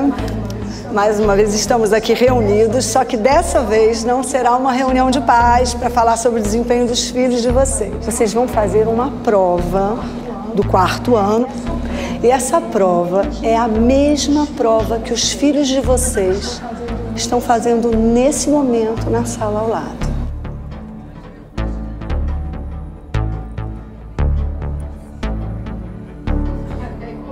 Meio pânico. Na verdade foi pânico mesmo, né? Porque a gente está acostumado a cobrar e ali a gente ficou meio na posição contrária, né? Sendo cobrado. Acho que ela foi bem, que ela é bem esperta. Nem sonhava aí que ia ter que fazer uma prova e o conteúdo iria ser o mesmo que a minha filha está fazendo, né? Ele deve ter tirado 0.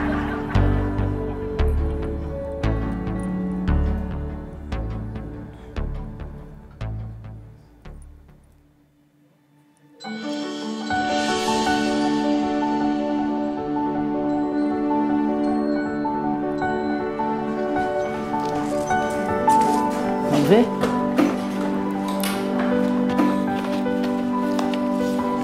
Como é que foi a tua prova? Eu vou saber, eu vou olhar agora. Fala primeiro. Não, você fala primeiro. Você. Vamos tirar por ímpar. Quando eu falar já. Ímpar. Pá. Você já. 7,7. 8. Sua nota? É, a minha nota. 7,3. Nota 8. 8,5. Matemática. Eu acertei também. Tudo certo. Isso aqui eu te ensinei. Você não sabe fazer conta, minha filha. Você não sabe. Lembra que eu não conseguia fazer os cálculos? É, mas lembra que eu falei pra você montar a tabelinha? Eu montei. Papai sente muito orgulho de você. Ela tirou meio ponto acima da média. Passei de ano. A gente às vezes aprende desenhando quando foi da fração, lembra? Pego pizza, pego sanduíche, pego tudo e vou dividindo. Senta com ela pra estudar é legal, que ela brinca. A gente conversa. A gente para, a gente pensa. Eu estudei nesse colégio. Hoje, nesse exercício, vocês botaram na sala e eu tava lá lembrando que eu estava nessa sala fazendo a prova. Então, é loucura. E a partir do momento que você senta, que ele sente que você tá ali, isso ele leva pra vida. Às vezes os pais esquecem que o filho precisa da presença, contato, afeto, carinho, o choro, o abraço. E isso faz muita diferença, não só nas notas. As notas são importantíssimas, são, mas é pra vida. Essa pessoinha aqui é o amor da minha vida e eu faço qualquer coisa por ele, inclusive estudar história, geografia, ciências, matemática, português.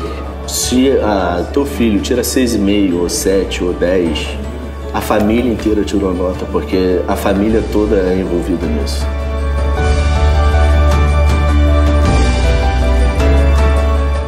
Quer reaprender a aprender? Começa com seus filhos dentro de casa. Empodera eles. Tentem perceber o que eles têm para entender, para explicar para vocês, para que vocês realmente aprendam com eles. O exercício da tolerância poderia ter uma palestra inteira para falar sobre isso, mas para a liderança é um pouco mais simples. Eu tenho um grande amigo de infância, o Almir, que é minha alma gêmea, flamenguista que nem eu, sambista que nem eu, estou na mesma escola que eu no Santo Inácio, eu fui expulso, ele não, mas enfim, a gente vai à missa todo domingo, ele é muito parecido, é uma delícia ter um amigo alma gêmea. Só que o Almir me ensina muito pouco, porque ele pensa igual a mim. Quem de fato me ensina é quem pensa diferente. É quem me conflita com as minhas convicções, é quem estabelece com respeito uma conversa, um diálogo comigo, mas tenta me convencer ou me mostrar alguma coisa que eu não estou vendo. Usem o diferente como aprendizado. E, finalmente, para a gente finalizar o nosso papo, o amor. Se a gente se propõe a fazer o que a gente está se propondo a fazer hoje, sem amor, a gente não vai conseguir fazer absolutamente nada. E a melhor definição de amor que eu conheço na minha vida talvez seja menos romântica. É que diz que amar é a capacidade que eu tenho de fazer alguma coisa por alguém sem exigir nada em troca. Será que o que a gente está fazendo porque faz sentido pra gente? Ou eu estou fazendo porque eu acho que eu vou ganhar dinheiro? Ou eu estou fazendo porque eu quero ter fama, eu quero ter sucesso? Eu estou fazendo o meio certo e estou acertando o meio certo, porque essa é a forma que eu encontrei de fazer o meu negócio dar certo. Eu vou burlar o imposto. Ah, não, mas peraí, mas tem o risco, pais, então eu vou fazer aqui por fora. A gente está cada vez mais nesse mundo líquido, categorizando o certo. Só existe o certo e o errado. Se você escolheu o errado, saiba quais são as consequências. Não se acostume a categorizar as palavras, as pessoas, por exemplo, como muito éticas. Ai, a Thaís é muito ética. Não existe muito ético. Ou ela tem ética, ou ela não tem ética. Nossa, o Alfredo é muito bom caráter. Não existe muito bom caráter. Ou ele tem caráter, ou ele não tem caráter. O que é certo, o que é errado, é errado. Madre Teresa de Calcutá, no fim da vida dela, foi perguntada por um jovem repórter por que ela tinha escolhido ela, uma freira católica, albanesa, tinha escolhido Calcutá na Índia. E o cara completou, a senhora era perseguida por todo mundo. Era o governo, eram os hindus. Até os fiéis que eram curados, depois eram convencidos que era bruxaria. E 2 deles voltaram para o templo para incendiar. E numa das cenas mais marcantes da trajetória da senhora, a senhora tomou uma cusparada em praça pública, no momento de cura de um doente de hanseníase. Como que a senhora não desistiu? E ela, com a doçura dela, falou, meu filho, você acha que o bem que eu faço é para os outros? O bem que eu faço é para mim. Tem que me fazer bem. Se eu estou me propondo a abrir o meu negócio, a construir a minha família, a fazer palestra, seja lá o que for, eu tenho que fazer aquilo porque faz sentido para mim. E nessa era do amor, onde a gente tem feito com que a hashtag mais compartilhada do mundo seja a palavra love, O emoji mais compartilhado do mundo seja o coraçãozinho vermelho, que é o compulsório lá do Instagram, né? Que a mãe dele não entendeu que pode dar só um toque, né? Ela escreve curtir, é só botar o coraçãozinho. Nessa era desmedida da busca do amor, a gente achou que a gente tinha a obrigação de afastar tudo que fizesse a gente sentir raiva. E aí, nessa de afastar, com a ferramenta que a gente tem, o botão do unfollow, a gente acreditou que o oposto ao amor era o ódio. O oposto ao amor não é o ódio, o oposto ao amor é a indiferença. Se eu excluo alguém da minha vida porque aquela pessoa pensa diferente, ou se, porque alguém me deu um feedback negativo, eu tiro aquela pessoa do meu ciclo de amigos, ou se eu só quero que as pessoas, quero me juntar com pessoas que me aplaudam, eu muito provavelmente não vou estar vivendo o amor. Tudo que a gente está falando aqui, que eu acho que é o que vocês devem levar de mantra para o negócio de vocês, é que o óbvio precisa ser dito o tempo inteiro. A gente, quando monta um negócio, a gente quer ser extraordinário, a gente quer fazer o fora da curva, a gente quer pensar numa ideia mirabolante. Antes disso, pense no óbvio. Faça o óbvio. O óbvio, muito provavelmente, vai te fazer chegar muito próximo da coerência para conseguir começar a construção do seu caminho, seja lá de sucesso, o que for sucesso para você. E aí eu queria finalizar com essa parte, ser empreendedor aqui no Brasil, no Rio de Janeiro, em qualquer lugar, basicamente, até a capacidade de gostar mais do processo do que do resultado.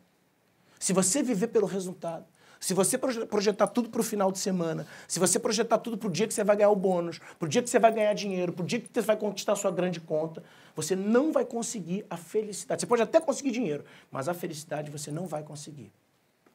Que você consiga gostar mais do processo, do dia a dia, das segundas-feiras, do que você vai construir ao longo do tempo, do que do resultado. Esse, para mim, é o grande dilema, é a grande dica que qualquer empreendedor para montar o teu negócio tem que ter. Ninguém conseguiu construir o seu negócio na segunda-feira e no sábado o cara conseguiu ter sucesso. O Alfredo veio um dia, construiu e uma semana depois estava ótimo. O moleque ralou pra caceta. O moleque gostou muito do processo, o processo foi muito ruim. Tomou muito na cabeça, mesmo comigo, mesmo com todo mundo que chegou lá por montar o seu negócio. Amem o processo mais do que o resultado, que o resultado seja uma consequência. Muito obrigado, gente. É isso que eu tinha para falar para vocês. Obrigado de coração. Muito obrigado. Gente, por causa da hora, a organização do evento resolveu ir direto para a pergunta de vocês. Então, eu queria saber quem quer fazer uma pergunta, levanta a mão para a gente passar para o microfone. Não fica com vergonha não, gente. Vamos falar. Vamos confiar. Alfredo, eu sou Marcos da Manda Bem. Eu sei. Sabe? Alfredo, eu tô na fase de começar a recrutar agora e eu queria que você me desse algum conselho nessa hora, assim, o que levar em consideração, o que você aprendeu errando pra cacete. Com certeza você deve ter errado muito e eu tô na hora de errar, entendeu? Então, se você puder me dar algum conselho pra errar menos, eu agradeço. Cara, eu na hora de contratar, eu gosto muito de olhar pessoas com raciocínio lógico, porque eu acho que quem tem um raciocínio lógico bom, a pessoa tem mais facilidade de aprender. Aquela pessoa que às vezes já é especialista, fudeu. Ela tem um ego que ela não quer aprender, ela quer fazer o que ela já sabe. Então, às vezes, tu quer implementar um CRM e tu fala, pô, vamos usar esse sistema. A pessoa, cara, eu sou bonzão em planilha. Não, mas a gente quer usar esse CRM. Porra, eu faço benzão em planilha, cara, vou conseguir fazer isso na planilha. Então, eu busco muito pessoas que têm raciocínio lógico. A gente tem até uma prova de lógica hoje na Vetex para poder colocar. E uma das coisas que eu aprendi, é que o Pedrinho falou muito da gente conversar com o time e tudo mais, eu acho que é muito importante para você trazer o teu funcionário, você alinhar os interesses com ele e as expectativas. Às vezes a gente fala pro cara, não, vamos construir uma porra de uma empresa bilionária, vamos fazer isso, vamos fazer IPO, vamos não sei o que lá. Aí o cara tá ali te ouvindo assim, mas lá no fundo ele tá assim, caralho, mas eu só queria trocar de carro, brother. Você tá falando de IPO, não sei nem o que é IPO. Então é muito importante você conseguir trazer pessoas que você consiga ter esse elemento de interesse delas, qual é o interesse da empresa nela e o interesse dela na empresa, e alinha as expectativas, porque aí você consegue ter a pessoa mais tempo contigo, mais tempo no teu negócio.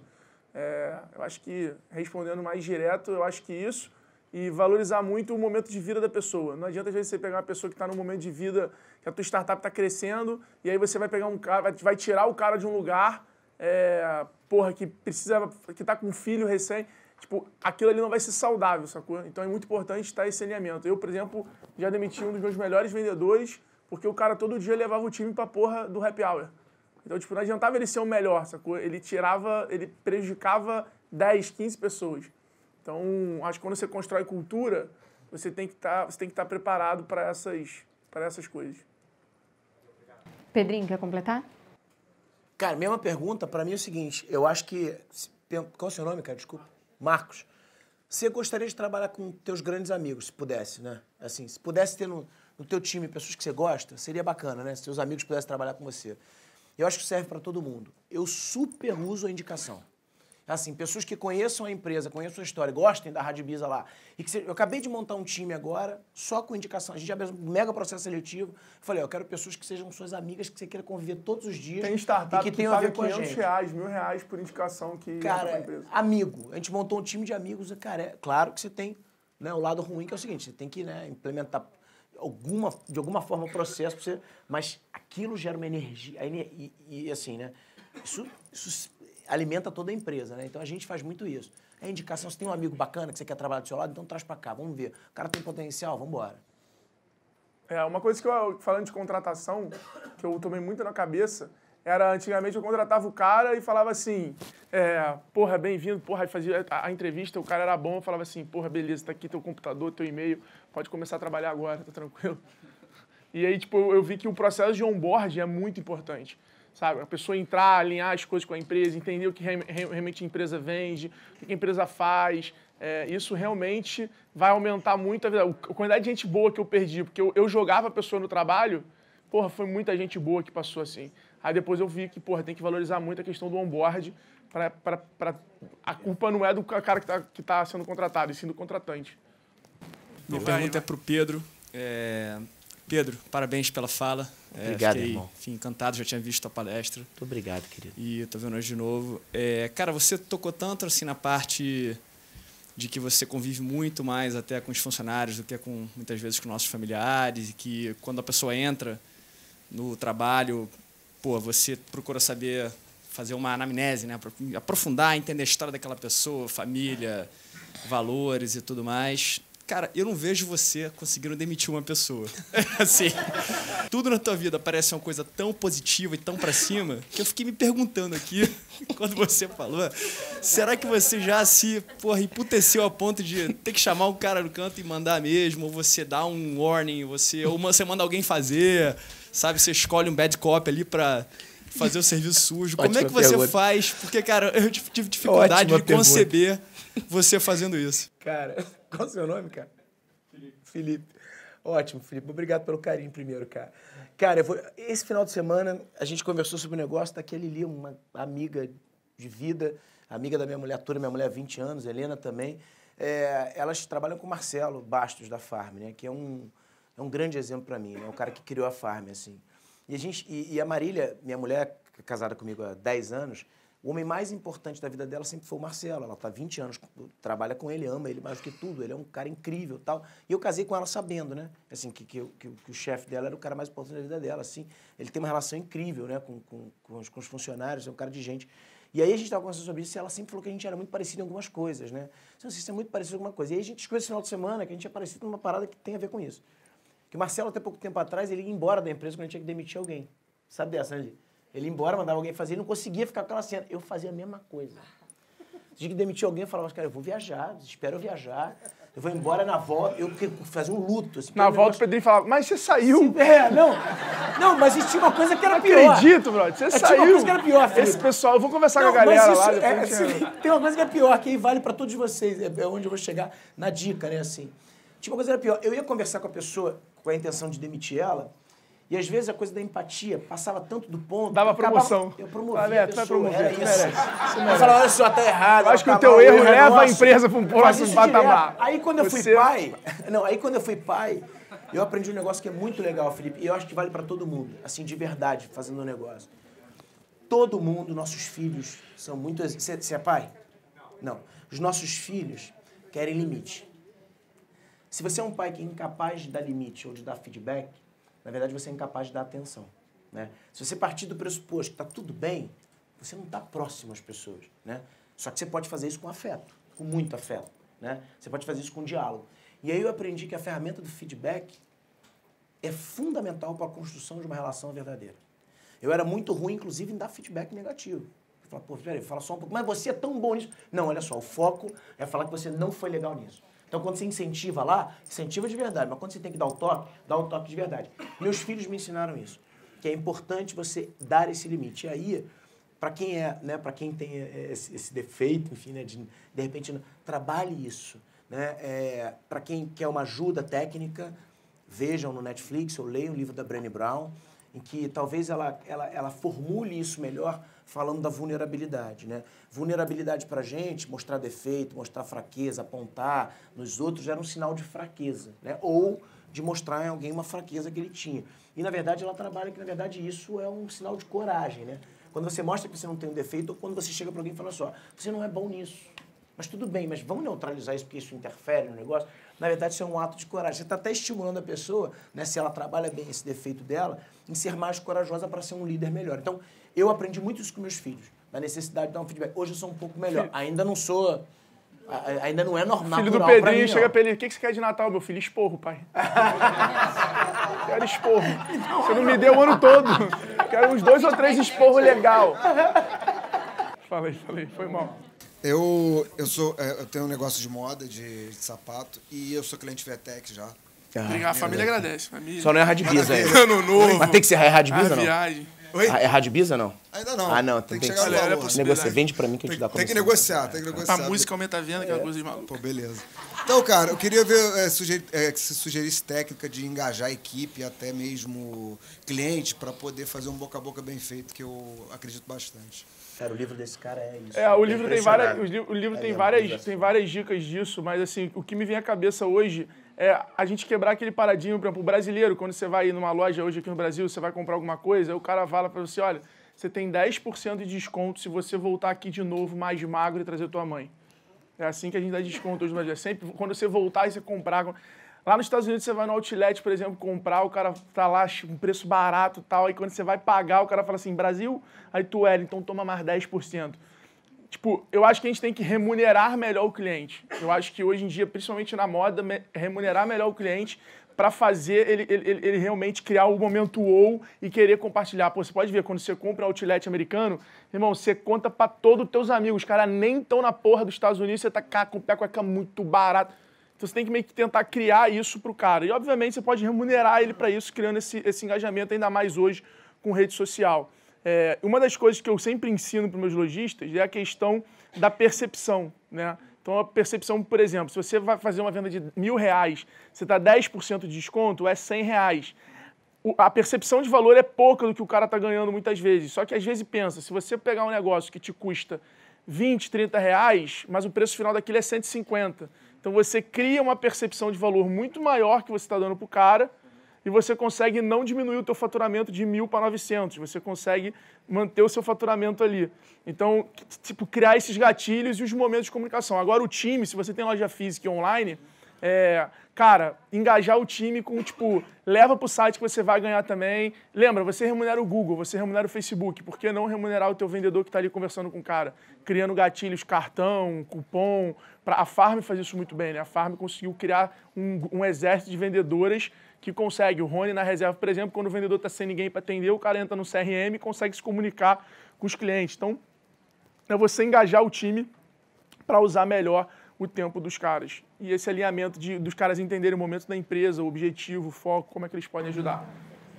Oi, querido. Gente, parabéns pela palestra, foi excelente. Acho que tivemos aqui 2 visões muito boas, né, de como enxergar o negócio. Eu falo isso porque eu já, durante 1 ano e meio, quebrei um negócio, né? Estou já planejando para abrir um outro negócio. Que né? bom. Eu sou um cara que resiliente. Resiliente, tem que ser. Brasileiro. E ressuscitar o antigo que eu quebrei. Essas são as minhas ideias. E uma coisa que eu percebi muito, que eu acho que vocês falaram bastante de atitude, vocês falaram de resiliência, falaram de outros pontos que a felicidade, né, eu acho que é muito importante. Há uns tempo atrás, eu li um livro chamado, talvez você conheça, O Líder Amoroso, até você é católico, do Papa Padre Joãozinho. Livro excelente, fica uma dica para quem é empreendedor. Realmente trata muito disso, dessa questão de você se colocar no lugar do cliente, enfim. E aí a experiência que eu tive, que eu consegui captar bastante cliente, né, que eu desenvolvi alguns vendedores para mim, porém, isso foi morrendo. Se perdendo. Né, por isso que eu quebrei. E aí, com você trazendo um pouco mais todos aqueles pontos que você falou, e as dicas de atitude, de criar os momentos, né, de você entender qual é a relação do cliente e trazer audiência para você, isso veio me engajando um pouco consegui um pouco ligar daquilo que eu tive falta durante essa minha trajetória. E a minha pergunta é, qual é a dica de vocês, que já têm uma experiência imensa aí no mercado, sobre retenção, né? De como você é o momento, é o quê? O que a gente precisa para reter essa galera aí? Tanto vendedores quanto clientes. Alinhamento de interesse, cara. A vida, vender é alinhamento de interesse. Se relacionar é alinhamento de interesse. Se os dois tiverem com interesse alinhado, expectativa alinhada, vai dar certo. Se não tiver, cara, uma expectativa aqui, realidade, aí vai dar cagada. Pode ser funcionário, vendedor, cliente, pode ser quem for. Quantas vezes o cliente não faz uma compra e a compra que ele tem com a expectativa daquilo ali é lá em cima. Ele chega e ele, porra, mas não é o que eu imaginava. Agora, quando você consegue criar o inverso, que é gerar uma expectativa baixa, gerar o interesse dele e fazer um over-delivery gerando uma expectativa dele lá em cima, aí você consegue criar esse momento ou que é ele virar mídia, ele divulgar, ele querer. Vou dar um exemplo para vocês que a gente aqui pode todo mundo fazer isso hoje até, como exemplo desse hacking de transformar cliente em mídia. Todos vocês para estar aqui, vocês são um persona ideal de cliente até da Capemisa, né? Imagina se ao invés de vocês comprarem um livro que vocês estão ganhando com os stories de cada um de vocês. A Capemisa ia ter 100 postagens ao mesmo tempo e todos vocês iam impactar pelo menos em torno de 50 a 100 pessoas. Então... Não, eu acabei de pensar mesmo. Porque já estão com o livro, você vai falar, não vou postar. Mas é uma forma. Então, assim, ter essas sacadas, sacou? O grande resultado é a junção das microações que você realiza. Então, eu acho que isso aí é o grande desafio. Você conseguir olhar no óbvio e fazer essas microações de forma sincronizada, aí você realmente vai conseguir construir resultados. Porque eu sempre pergunto, cara, mas o que você fez que você vendeu pra cacete, você conseguiu... Cara, foi uma junção de várias coisas. Qual é o seu nome, cara? Diego. Obrigado, cara, pela presença. Eu acho que é muito isso do óbvio, né? Acho que alinhamento de interesse é um negócio fundamental e a gente, parece óbvio, mas a gente sai disso o tempo inteiro, né? A gente quer vender tudo para todo mundo, né? Isso acontece o tempo inteiro. Mas tem um outro lado que eu acho que quando você fala de quebrar, uma coisa que me vem muito à cabeça, né? E que eu acho que vale para todos nós, né? O empreendedor, para ele começar a empreender, vocês todos, né? Quem é empreendedor, para começar a empreender, remou contra a maré. Você foi teimoso, né? A maioria das pessoas disse que não era para fazer, né? O teu plano não era tão bom assim. Você foi na coragem. Por quê? Porque a teimosia, ela é uma característica, né, do empreendedor, do cara que quer montar um negócio, que quer sair da zona de conforto. Você vai contra a história, né? Eu sou um cara de... Fala. Eu tenho uma frase que eu falo pra minha mãe, que é isso que você falando. Eu falo, se teus amigos duvidarem, tu investe. Se a mãe duvidar, tu dobra o investimento. Entendeu? É isso sempre. Só que a gente tem que... tem uma coisa que eu acho que todo mundo, né, todos nós fazemos, é o seguinte. A gente confunde convicção com paradigma. Então, a gente tende a achar que a convicção é alguma coisa que a gente não pode abrir mão. Tem um livro que é um clássico, muita gente deve ter lido aqui, Quem Mexeu no Meu Queijo, né? Não sei quem já leu. E agora tem a continuação. O Spencer Johnson faleceu, que é o autor, e agora é Como Sair do Labirinto. Muito rapidamente, Quem Mexeu no Meu Queijo é um livro que conta a história de 4 personagens, 2 humanos, 2 ratinhos, que vivem num labirinto, o queijo acaba, e cada um faz uma coisa. Um volta para o mesmo lugar procurando o queijo que não existe mais, o outro se perde no labirinto procurando outro queijo, o outro sai para procurar, perde a segurança e vai para o mundo, enfim, é o que acontece na vida da gente. É um livro pequenininho. Esse Como Sair do Labirinto, que é a continuação, é um outro livro pequenininho, que traz para mim uma mensagem bacana, que é o seguinte: a gente precisa sempre pensar se a nossa convicção é alguma coisa que impulsiona a gente para o desenvolvimento ou se freia a nossa possibilidade de dar uma levantada. Só que a gente não abre mão das convicções. Blockbuster, que faz parte da minha vida, né? Não sei quantos anos você tem, ele um pouco menos, mas a Blockbuster resolveu montar 1 milhão de lojas, agora, há pouco tempo atrás, há 10 anos atrás, quando chegou, a gente falou, agora a gente vai montar um monte de lojas, porque todo mundo vai vir aqui. Aqui vai ser um hub de aluguel, quebrou. Não, eles puderam comprar Netflix e rejeitaram. E rejeitaram na época que era 40 milhões de dólares. Ponto de venda, mesma coisa, né? Polaroid, a galera vai continuar fazendo foto. Não vai. Então, assim, mais importante do que, ou tão importante quanto a estratégia de venda, é você sempre se confrontar com a sua convicção. A sua convicção está te freando, está te deixando no mesmo lugar, abre mão dela. Troca de convicção. Convicção não é paradigma, não é crença, não é dogma. Convicção é alguma coisa que para você faz sentido, mas você pode mudar. Né? Então, assim, muitas vezes você fala, pô, eu estou no canal certo, eu estou fazendo o negócio certo, pô, porque isso aqui é meu feeling. Cara, olha com calma. Né? Assim, será que você está fazendo isso? Será que aquilo não é uma convicção que você enraizou e transformou em paradigma? Né? Então, assim, abrir mão de convicção, eu acho que é um negócio fundamental para quem empreende. E, assim, eu passei por isso, Alfredo passou por isso. Quantas vezes na empresa, lá na Rádio Biz, a gente trabalha com economia criativa, com serviço, com música, né? Fala, não, a gente, porra, vai fazer... Não, calma aí. Deixa a gente conversar com uma galera, deixa a gente validar com o cliente, vale mão abrir mão da convicção. Então, eu acho que vale muito vocês pensarem isso. A sua convicção, no meu caso, por exemplo, né? Eu tenho esse ativo de pessoas, né? Isso é uma coisa que me faz bem, assim. Porque também é estudo, né? Assim, entender de gente, lidar com gente. Se eu tenho qualquer convicção, como, por exemplo, dar palestra. Eu dou muita palestra. Então, vou fazer o seguinte, agora a minha cláusula com a Band vai ser o seguinte, eu vou fazer a palestra e vou embora correndo. Isso é uma convicção, porque eu vou ter mais tempo para dormir, amanhã eu tenho outra palestra, eu vou descansar, minha voz vai ficar melhor. Só que se eu parar essa convicção que alguém pode me passar, vai me afastar das pessoas. Vai me afastar de estar aqui, de dar resposta, de me conectar com as pessoas, de fazer isso aqui ser um momento mais mágico para as pessoas. Porra, então vamos abrir mão dessa convicção que, de repente, o empresário, que alguém está falando, e vamos fazer de outra forma?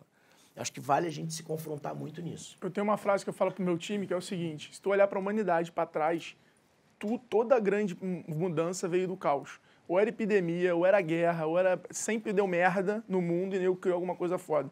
Então eu falo pro meu time o seguinte, o nosso grande desafio é conseguir criar o nosso próprio caos pra gente poder criar. Se a tua vida tá uma merda, irmão, observa bem que a oportunidade tá do teu lado. Você tem que só conseguir olhar, mas ela tá do teu lado. Porque a oportunidade, a sacada, a ideia, ela não vem do lado de quem tá bem. Essa história não existe, sacou? Ela não tá no cara que vai pra praia todo dia porque, porra, não tá sem emprego, mas, porra, então eu vou pra praia.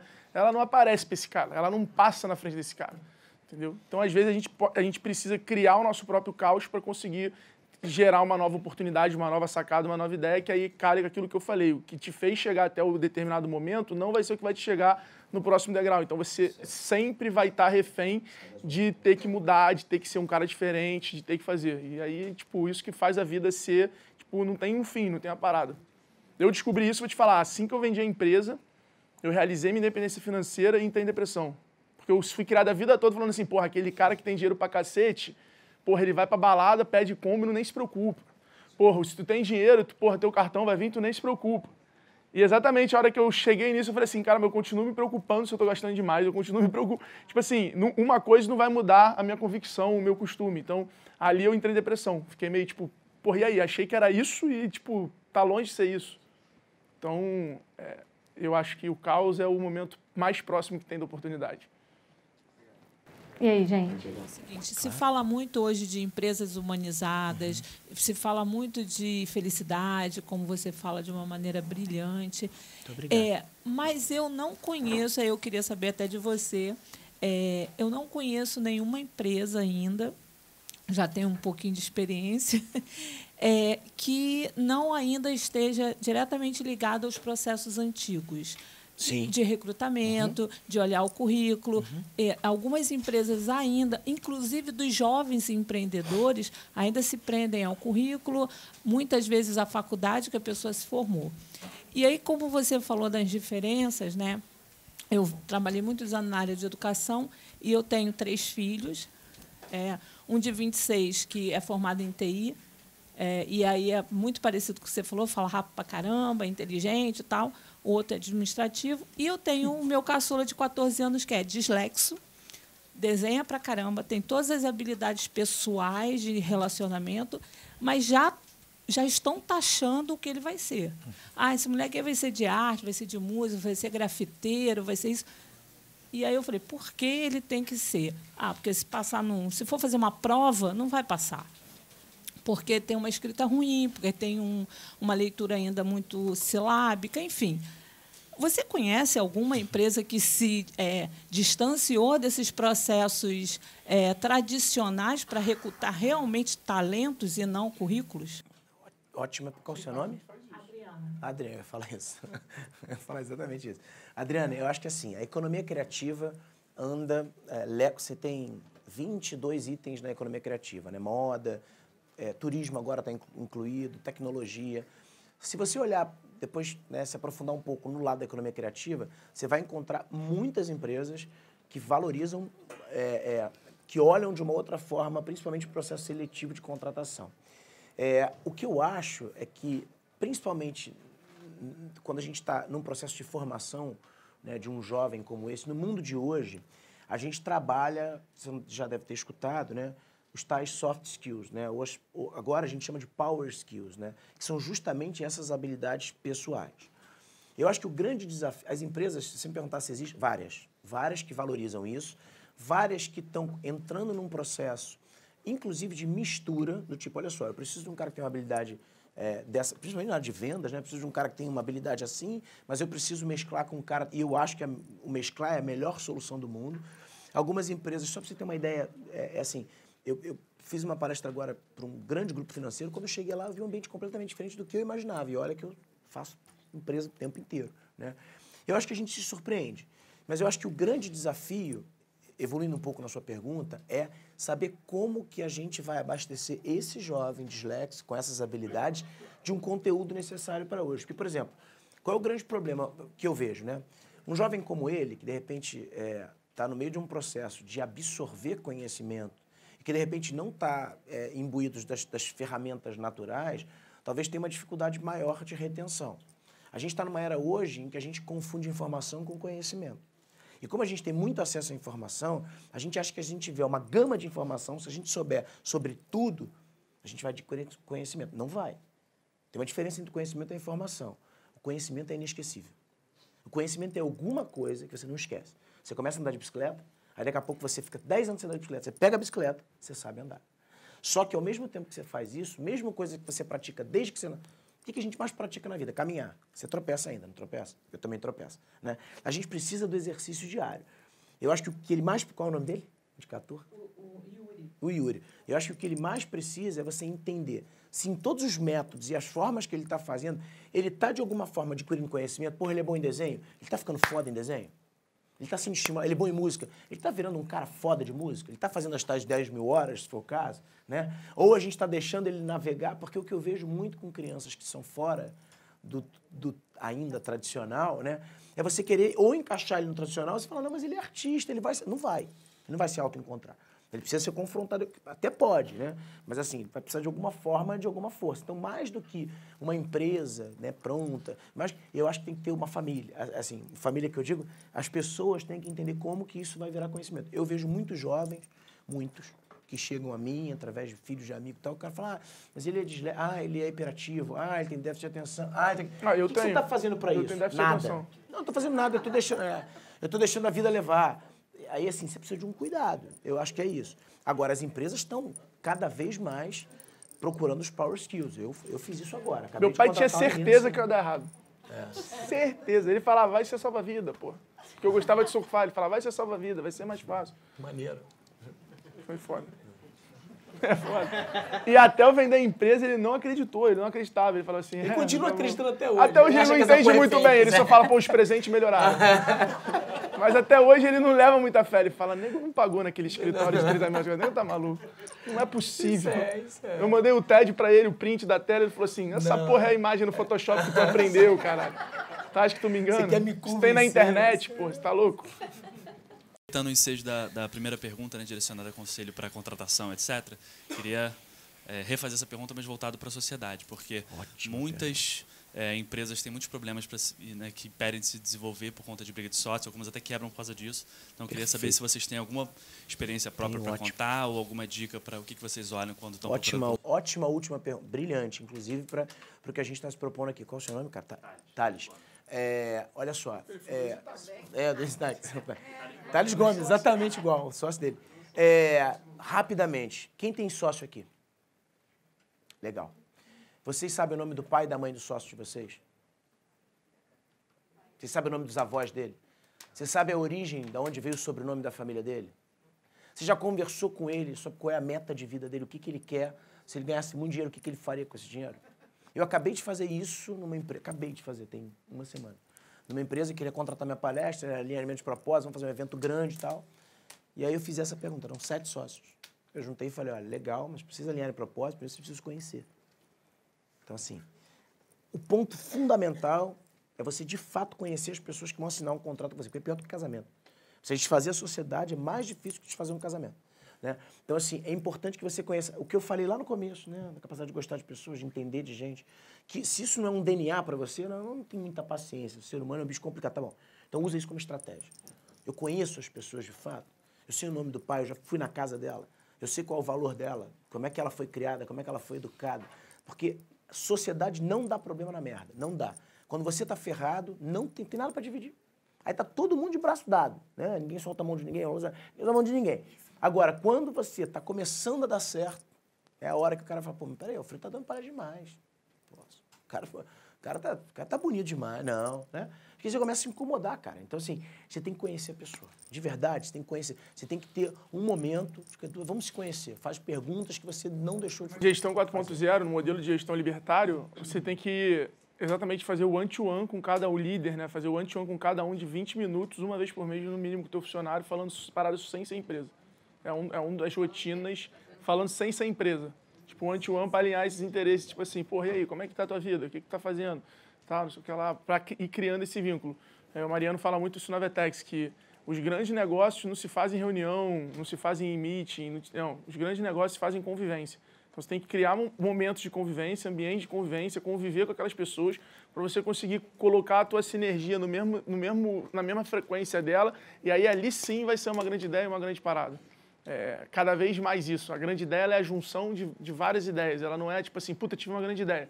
Então, esse relacionamento, essa convivência é muito importante para isso na gestão, para tentar diminuir. Aí tem esse one-to-one, que é o nome da ferramenta, né? Que é 20 minutos a 30 no máximo, não pode passar disso, com a pessoa, o líder falando com a pessoa, sem ser de trabalho. E outra coisa, não traga um sócio com medo da solidão. Né? Muita gente escolhe isso, rapaz, peraí, mas se tiver dois, meu irmão, é melhor, né? Sim, né? Antes só do que mal acompanhado. Um monte de gente, não, deixa eu chamar o cara para ser meu sócio, pô, o cara é meu, pô, legal, meu irmão, você vai te completar, vai fazer Eu tentei trabalhar com um amigo, a gente até falou disso aqui hoje, não funcionou com nenhum. Os meus sócios... Como ele tá rico, eu tô querendo não ficar amigo dele para trabalhar com ele agora. Se amigo, ele vai querer trabalhar com ele. O meu sócio, eu conheci como fornecedor, e eu falei, cara, porra, acho que tu tem fit para fazer o que eu quero que a empresa chegue e tal, e ele na época topou o desafio, e o outro era um cara que eu conhecia desde moleque, mas a gente nunca foi amigo. E eu sempre virei para ele e tive a frieza de falar assim, gente, eu me conheço. Se a gente conviver muito, a gente vai perder a produtividade e a frieza que a gente precisa no negócio para conseguir fazer o ritmo. Então, a gente tem que ser leal e amigo. O que não significa que você tem que conviver todo dia, que você tem que sair para almoçar, jantar, porque isso vai desgastando a relação. Então, eu sempre deixei isso claro para ele, sabe? Falei, cara, a gente tem que ser sócio. Amigo é lealdade e tal. Convivência, melhor amigo é outra parada. E a quantidade de sócios que eu vejo, melhores amigos, porra, é muito grande. Até o Thales hoje, que a gente tem um negócio de educação, e a gente está no momento de melhores amigos, estar sempre junto por causa de fase de vida e tudo mais, a gente hoje tem um pouco desse controle, porque a gente sabe que, cara, ficar convivendo demais pode exatamente quebrar um pouco essa linha e aí virar algo mais over, aí quando você vê, você está mais focando energia numa amizade no dia a dia do que na produtividade do trabalho. Eu sou o melhor amigo do meu sócio. Há 20 anos a gente nunca brigou uma vez na vida. Mas você se tornou melhor amigo dele depois? A gente era melhor amigo antes, eu e Rafa, e a gente continuou melhor amigo e a gente nunca teve uma briga na vida. Também brigar com o Pedrinho? Caralho! Você tá louco? Pedrinho, se for pro Afeganistão, ele vai acabar com essa merda. É fato. É só aí, né? É fato. Muito obrigada a todos. Muito obrigado. Ficar feliz, a Band News. Valeu, galera. Boa noite.